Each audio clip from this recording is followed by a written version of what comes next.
How to tag chapters of timeline. To begin, I added some videos to my timeline and I want to organize my timeline with timeline markers.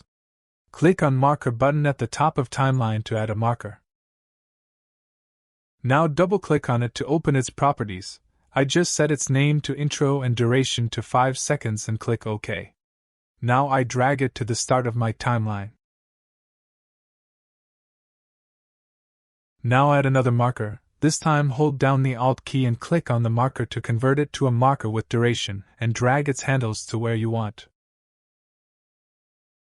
Double-click on it and set a name for it and click OK. Finally, for the last part of my timeline, I add a marker and hold down Alt key and click on it and drag its handles. Then double-click on it and set its name to outro and click OK. Now my timeline is organized and converted into 3 parts, and I can use Markers panel to navigate to markers. Or I can use Shift+M or Ctrl+Shift+M to go to the next or previous marker. Anyway guys, thanks for watching and I hope you found this useful.